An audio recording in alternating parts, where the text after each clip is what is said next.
Hello all. Today we are going to discuss our topic right to certain freedom. This is topic number 6 of your subject Indian Constitution. In last lecture we have studied about right to equality मतलब સમાનતાનો અધિકાર. સમાનતાનો અધિકાર જે છે એ બંધારણના અનુચ્છેદ 14 થી લઈ અને 18 સુધીમાં આપેલો છે. Then today we will discuss about right to certain freedom मतलब સ્વતંત્રતાનો અધિકાર. ઓકે, તો આજે આપણે કવર કરવાના છે ટોપિક આર્ટિકલ 19 થી લઈ અને 22 સુધી. આર્ટિકલ 19 થી લઈ અને 22 સુધી જે છે એ સ્વતંત્રતાનો અધિકાર તરીકે આર્ટિકલ આપેલા છે, જેમાં લાસ્ટ ટાઈમ આપણે આર્ટિકલ 14 થી 18 જોયા હતા. એનું આપણે પાછું એકવાર રિવિઝન કરી લઈએ કે એ ટાઇટલનું નામ હતું સમાનતાનો અધિકાર, રાઇટ ટુ ઇક્વિલિટી, અને એ આર્ટિકલ હતા 14 થી 18.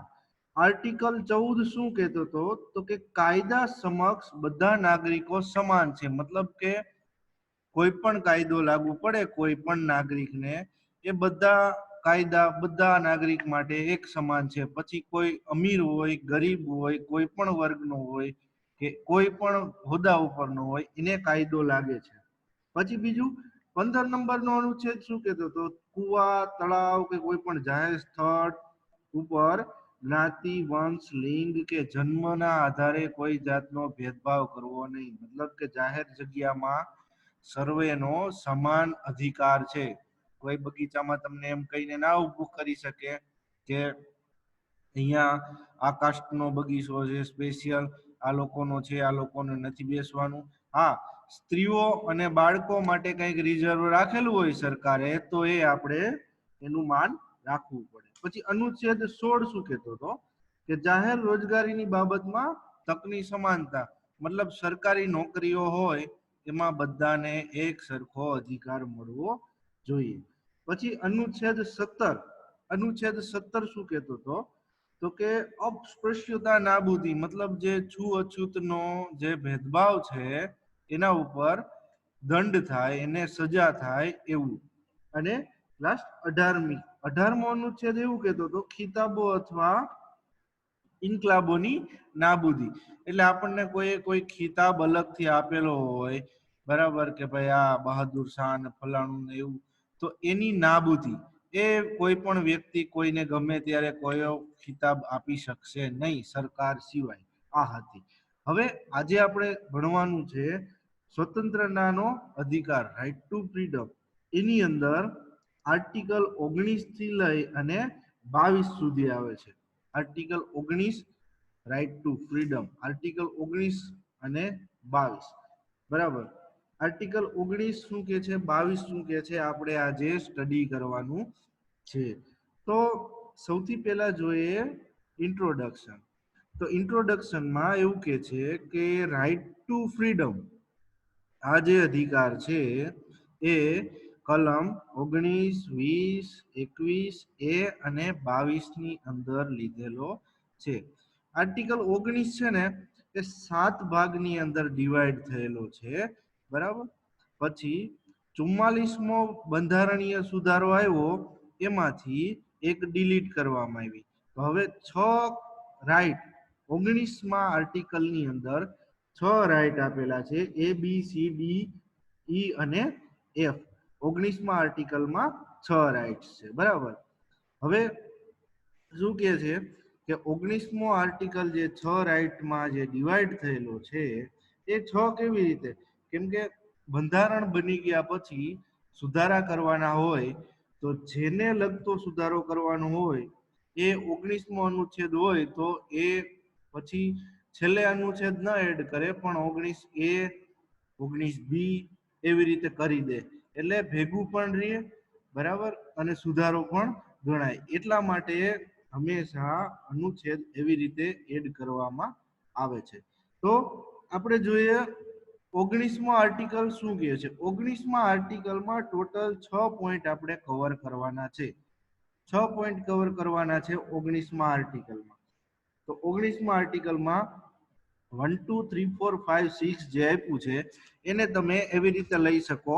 Article 19A, 19B, 19C, 19D, 19E and 19F. Okay, તો આ 6 અનુચ્છેદ કયા કયા છે આપણે જોઈએ.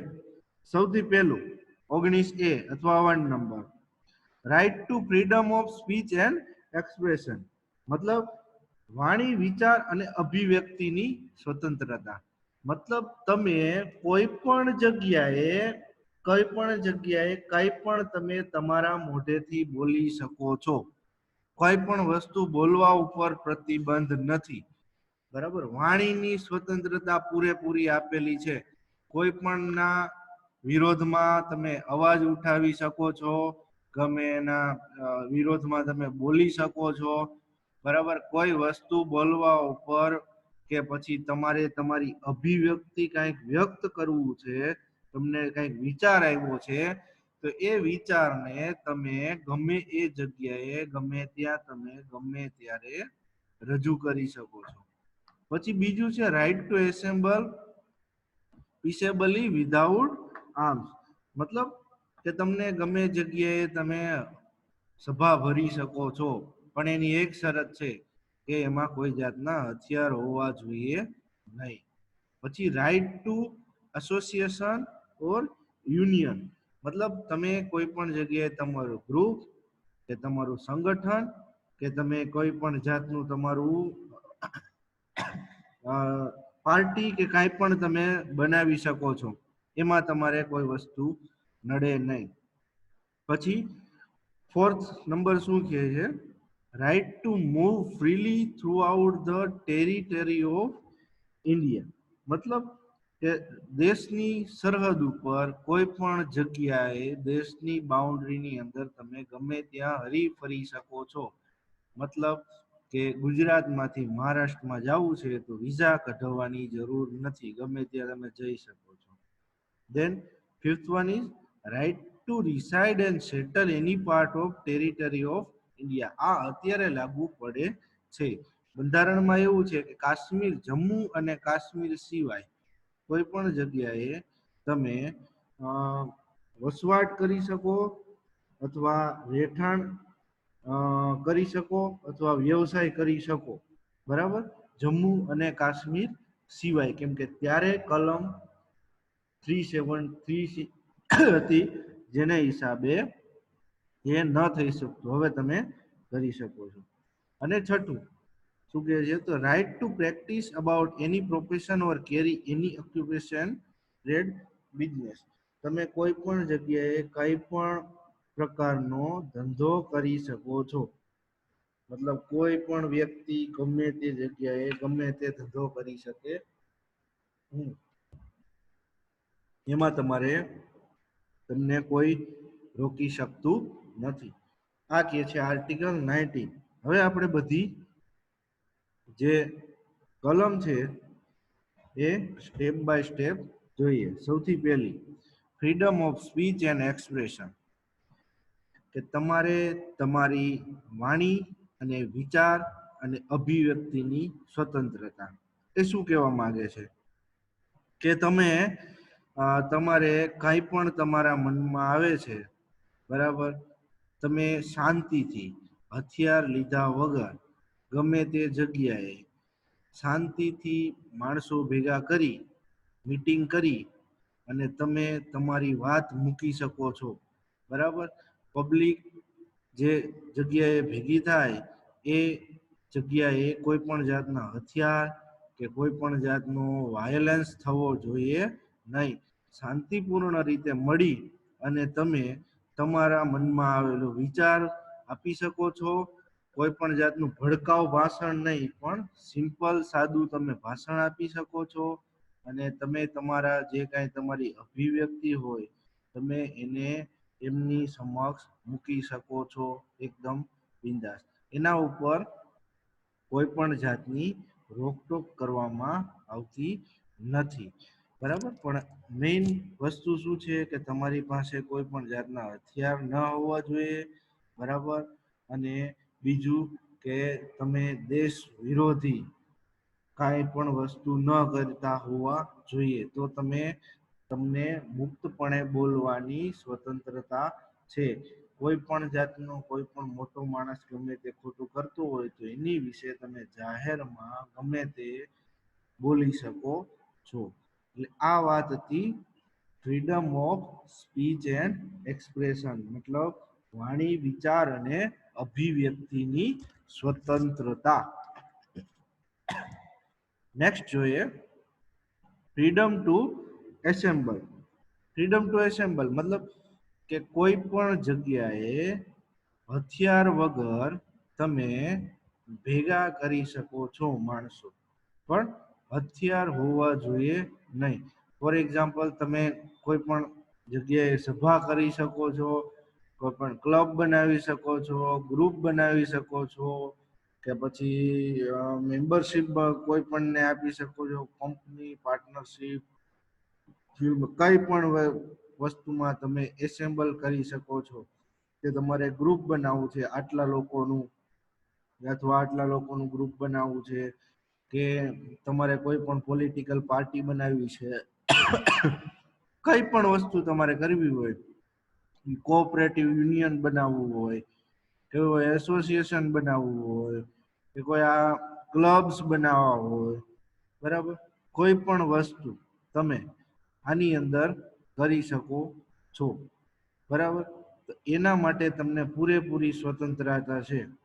ગવર્મેન્ટ છે એ તમને આ કરવા માટે રોકી શકતું નથી. બટ હા, એ તમને ઇન્ડિયાના નાગરિક હોવા જોઈએ. આ બધી વસ્તુ ત્યારે જ લાગુ પડે કે જો તમે ભારતીય નાગરિક હો, અધરવાઇઝ આ કોઈ વસ્તુ લાગુ પડશે નહીં.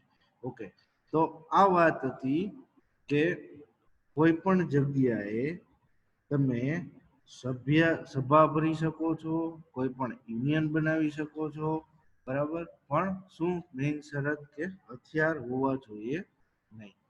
નેક્સ્ટ જોઈએ freedom to reside and settle. Citizen of India have a freedom to reside anywhere in country. અત્યારે આ કલમ લાગુ પડી શકે કે ભારતનો વ્યક્તિ કોઈ પણ જગ્યાએ જઈ અને ત્યાં ધંધો કરી શકે છે, વસવાટ કરી શકે છે. However, in interest of general public of the protection the scheduled tribes, the state may impose certain restrictions. અમુક જગ્યાએ કે જ્યાં સ્પેશિયલ આદિવાસી લોકોને માટેનો એરિયા આપેલો છે એ જગ્યાએ રિસ્ટ્રિક્શન છે, અધરવાઇઝ તમે કોઈ પણ જગ્યાએ જઈને વસવાટ કરી શકો છો. ફોર એક્ઝામ્પલ, કે તમને જોબ લાગે છે પુણેમાં તમે જોબ કરવા જાઓ છો તો ત્યાં તમે સેટલ થઈ શકો છો. અહીંયાથી તમે તમારું આ જે આધાર કાર્ડ છે, રેશન કાર્ડ છે, બધી વસ્તુ તમે ત્યાં ટ્રાન્સફર કરી અને તમે ત્યાં ભલે સ્ટેટ બદલી જાય છે, નો ઇસ્યુ, તમે તમારા વાહનનું રજીસ્ટ્રેશન પણ બદલી શકો, કઈ પણ વસ્તુ કરી શકો. મતલબ કે તમે કોઈ પણ જગ્યાએ સેટલ થઈ શકો છો, કોઈ પણ વસ્તુ તમને એમાં કઈ રોકતું નથી. બરાબર, એટલે કે સેટલ થવા માટે કોઈ પણ વ્યક્તિ ભારતની બોર્ડરની અંદર કોઈ પણ જગ્યાએ આરામથી સેટ થઈ શકે છે. Okay, then next, freedom to practice any profession or carry any business, occupation or trade. Every person carry business or practice any profession provided is not dangerous or immoral. કોઈ અપવિત્ર વસ્તુ ન હોય અથવા નુકસાનકારક ન હોય એવો કોઈ પણ જાતનો ધંધો તમે કરી શકો છો. કોઈ પણ જાતનો ધંધો તમે શરૂ કરો છો એમાં એક તો એનું નુકસાન એનાથી ન હોવું જોઈએ. મતલબ કે તમે કોઈ ફેક્ટરી ચાલુ કરી અને એના લીધે પ્રદૂષણ ઊભું થાય છે. પ્રદૂષણ ઊભું થાય છે તો સામાન્ય લોકોને હેરાનગતિ થાય છે તો એ વસ્તુ ન કરી શકાય. પણ તમે તમારો કંઈક પણ પોતાનો ધંધો ચાલુ કરો છો એમાં કોઈ જાતનું નુકસાન નથી અથવા કોઈ જાતનું પાપ નથી થતું અથવા અપવિત્ર વસ્તુ નથી, તો એ ધંધો તમે ગમે ત્યાં શરૂ કરી શકો છો. એના માટે તમને કોઈ કલમ રોકતી નથી. Also, professional or technical qualification must be acquired before practicing any profession or carrying on any trade. This is most important thing. For example, હવે ધંધાની વાત થઈ તો ધંધામાં આપણે જોઈએ તો પ્રોફિટ સૌથી વધારે શેનો છે? તો કે પ્રોફિટ સૌથી વધારે જોઈએ તો મેડિકલ સ્ટોરમાં છે. 10 રૂપિયા વાળી દવા તમે 70 રૂપિયામાં 80 રૂપિયામાં વેચાય છે. 10 ના સીધા 70 ગણા થાય છે પૈસા, તો આપણે મેડિકલ નાખી દઈએ. ના, એવી રીતે ના કરી શકાય. એ શું કહે છે કે જે તે ધંધો તમારે કરવો હોય એના માટે તમારી પાસે પૂરતું ટેકનિકલ ક્વોલિફિકેશન હોવું જરૂરી છે. તમારી પાસે ન હોય તો તમારા માણસ પાસે હોવું જોઈએ, બરાબર? અધરવાઇઝ ના, ડોક્ટરની ડિગ્રી હોય તો જ તમે દવાખાનું ખોલી શકો. સિવિલ એન્જિનિયરની તમારી પાસે ડિગ્રી હોય તો તમે પ્રોફેશનલ કન્સ્ટ્રક્શનના કામ કરી શકો. તમે મિકેનિકલ એન્જિનિયર ઇનફ પ્રમાણમાં હોય તો તમે પૂરતી ઇન્ડસ્ટ્રી કે એવું કંઈ ડેવલપ કરી શકો. અધરવાઇઝ તમે ન કરી શકો. એટલે કે તમને કોઈ પણ જાતનો ધંધો કરવાની સ્વતંત્રતા આપી છે, નો ડાઉટ, બટ કન્ડિશન શું છે કે એના માટેનું જે પૂરતું ક્વોલિફિકેશન છે ને એ તમારી પાસે હોવું જોઈએ. તમારી પાસે ભણતર નથી, પૈસા છે અને તમારે દવાખાનું નાખવું છે તો તમે એવી રીતે ના નાખી શકો. હા, એવી રીતે નાખી શકો કે તમે શું કરાય કે તમે તમારે ક્વોલિફિકેશન તમે પરચેસ કરો છો, મતલબ ડોક્ટર ભાડે રાખો છો અને દવાખાનું નાખો છો, તો તમે નાખી શકો.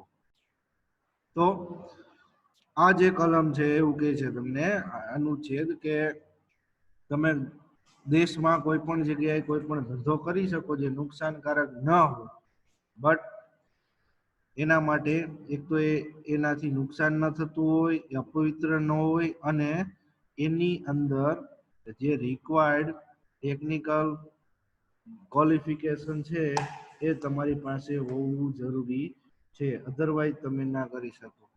ઓકે, નેક્સ્ટ જોઈએ. Restriction on right of freedom. It is logical that equal right all must mean limited right for any. Hence, state may impose reasonable restriction upon exercise of any rights. શું કહે છે કે આની ઉપર કોઈ પણ જાતના રિસ્ટ્રિક્શન આવી શકે, બરાબર? લોજિકલ વસ્તુ છે કે તમને લિમિટેડ રાઈટ આપ્યા હોય એનો મતલબ એવો છે કે તમારી પાસે કંઈક ને કંઈક રિસ્ટ્રિક્શન છે. The freedom to assemble subject of two restriction. The assembly must be peaceful and member of assembly not bear arms. However, Sikhs are allowed to carry kirpan as part of their religious creed. ટૂંકમાં તમને તમારા પેલામાં કોઈ ધર્મના બાબતે restriction ન કરી શકે. ફોર એક્ઝામ્પલ, શીખ છે તો એની પાસે કીર્પન હોય છે. શું કામે? તો કે એ એના ધર્મમાં આવે છે, તો એના ધર્મમાં આવે છે એટલે એને અલાઉડ કરેલું છે. અમેરિકાની વાત કરીએ તો અમેરિકામાં ફંડામેન્ટલ રાઈટ છે આ, અને ઇન્ડિયામાં છે ને એ અમુક વાર ડિનેટ કરેલો છે. Right to not a criminal case થાય, ઇન્ડિવિડ્યુઅલ ગ્રુપ બને, સ્ટેટમાં દંગા થાય, આવું બધું થાય એટલા માટે આવી રોક લગાડવામાં આવતી હતી અને ઘણીવાર લગાડવામાં આવતી પણ હોય છે. Then, power of court to encourage freedom of citizen, enforce of citizen of India. Every Indian citizen has power to move High Court or Supreme Court for protecting security his personal freedom. કે પોતાની personal સ્વતંત્રતા ઉપર કાંઈ પણ જાતનું જોખમ હોય તો આપણે હાઈકોર્ટ, સુપ્રીમ કોર્ટની અંદર અરજી દાખલ કરી શકીએ છીએ. બરાબર. કે તમે પેલા ડિસ્ટ્રિક્ટ કોર્ટમાં જાઓ છો, ડિસ્ટ્રિક્ટ કોર્ટની અંદર તમને પૂરતું પેલું મળ્યું નથી, તો તમે હાઈકોર્ટમાં અરજી દાખલ કરી શકો. હાઈકોર્ટમાં પણ તમને એમ થાય કે મને ન્યાય નથી મળ્યો, તો તમે સુપ્રીમ કોર્ટની અંદર અરજી દાખલ કરી શકો છો. The courts are empowered to issue rights of the nature of helps of courts. The courts can order present of detained impressive person to set free case there is no legal justification for determination. જે તમને કોર્ટની અંદર કહેવામાં આવે એને પછી તમારે follow કરવાનું થાય. Okay, next, right to freedom during national emergency. National emergency આપણે તો નથી જોઈ, પણ 2-3 વાર લાગી છે કે ઇન્દિરા ગાંધી ના સરકારની અંદર. તો નેશનલ ઇમરજન્સી એકવાર લાગી જાય, નેશનલ ઇમરજન્સી કોણ લગાડી શકે? તો કે પ્રેસિડેન્ટ ઓફ ઇન્ડિયા. તો રાષ્ટ્રપતિ, ભારતના રાષ્ટ્રપતિ નેશનલ ઇમરજન્સી જો જાહેર કરી દે તો 19 નંબરનો આર્ટિકલની અંદર કેટલી આપણે અનુચ્છેદ જોયા? તો કે 6, ABCDEF, એ બધી ફ્રીડમ સ્ટોપ થઈ શકે છે. આવી એક કલમ છે કે જો દેશની અંદર કટોકટી લાગી તો કટોકટીના સમયમાં તમે મોકૂફ કરી શકાય. બરાબર. કે આ જે પ્રેસિડેન્ટ છે એ તમારા રાઈટ બધા શું કરશે? એ એમ્પાવર્ડ કરી શકે. Okay, right of freedom under article 19 Indian constitution have suspended during period of national emergency. National emergency કોણ ડિક્લેર કરે? નેશનલ ઇમરજન્સી જે છે એ ઇન્ડિયાના પ્રેસિડેન્ટ હોય એ દાખલ કરે છે. તો એ સમયે તમે આ જે રાઈટ છે એ સસ્પેન્ડ થાય છે. Next, right to information. Right to information છે ને આ 19(1) આવે છે, અને આ નિયમ 2005 થી લાગુ પડ્યો છે. રાઇટ ટુ ઇન્ફોર્મેશનની અંદર તમે કોઈ પણ સરકારી અધિકારી અથવા નેતાની પાસે કાંઈ પણ સરકારી, નોન સરકારી, કોઈની પાસે પણ તમે રિટર્નમાં ઇન્ફોર્મેશન બધી માગી શકો છો ગમે ત્યારે. બરાબર. અને સામેવાળાને આપવાની થાય. એમાં એક શરત કંઈક એવી છે કે તમારે એમને એની ખર્ચો જે હોય એ તમારે આપવો પડે, જે ઝેરોક્સનો ને જે ડોક્યુમેન્ટનો થતો હોય. બાકી તમને પૂરેપૂરી માહિતી રાઇટ ટુ ઇન્ફોર્મેશન થ્રુ તમને મળી શકે. મતલબ કે તમારે કાંઈ પણ માહિતી જોઈએ છે તો તમે રાઇટ ટુ ઇન્ફોર્મેશનથી તમે એ માહિતી એની પાસેથી કલેક્ટ કરી શકો. કે કોઈની પાસેથી તમારે હિસાબ માંગવો છે, કે કોઈની પાસે તમારે કંઈ પણ સર્વૈયું માંગવું છે, તો તમે કંઈ પણ વસ્તુ તમે રાઇટ ટુ ઇન્ફોર્મેશનના થ્રુથી તમે માગી શકો. ક્યારથી આ કાયદો અમલમાં આવ્યો? તો કે 2005થી. બરાબર.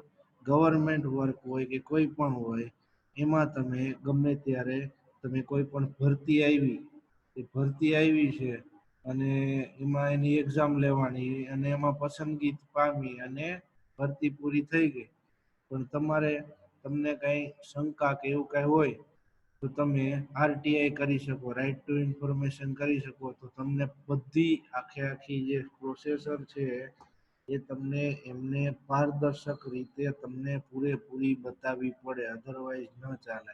બરાબર. તો એ જે છે એ રાઇટ ટુ ઇન્ફોર્મેશનનો લો છે, અને રાઇટ ટુ ઇન્ફોર્મેશનનો લો આમાં આવી રીતે વર્ક કરે છે. નેક્સ્ટ જોઈએ આર્ટિકલ 22.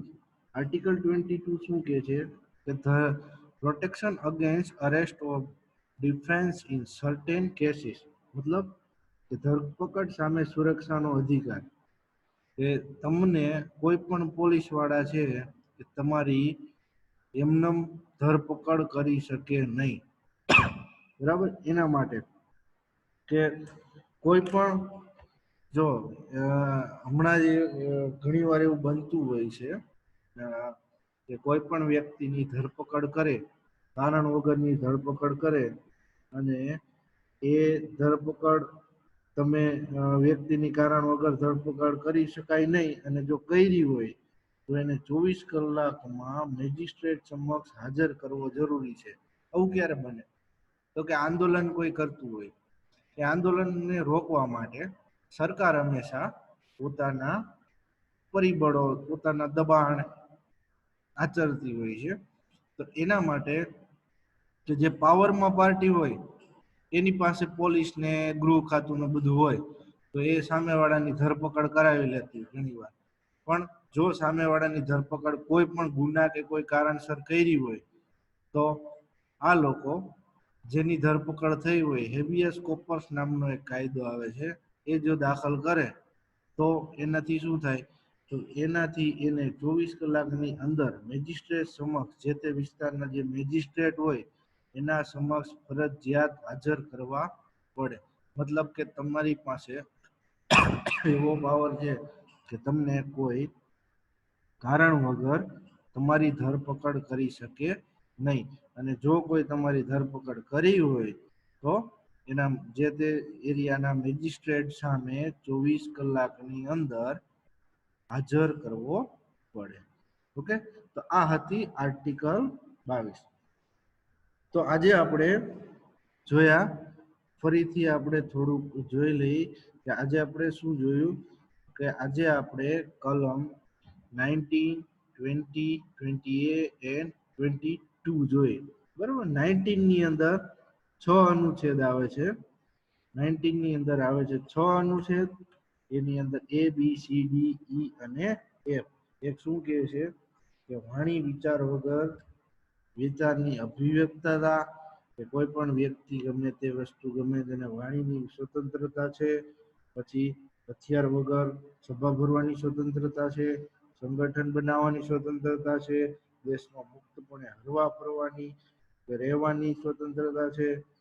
પછી કોઈ પણ જગ્યાએ રહેઠાણની અથવા સ્થાયી થવાની, સેટ થવાની સ્વતંત્રતા છે, જીવન જીવવાની સ્વતંત્રતા છે, પ્રાણ અને શરીરની સ્વતંત્રતાનું રક્ષણ કોઈ પણ વ્યક્તિ કરી શકે છે. અને ધરપકડ સામે કોઈ પણ વ્યક્તિનો સુરક્ષા કરવાનો પૂરો અધિકાર છે. અને કોઈ પણ વ્યક્તિની કારણ વગર ધરપકડ થાય તો 24 કલાકમાં મેજિસ્ટ્રેટ સામે હાજર થવાની સ્વતંત્રતા પણ આપેલ છે. Okay, next lecture we will discuss about other things. Okay, thank you.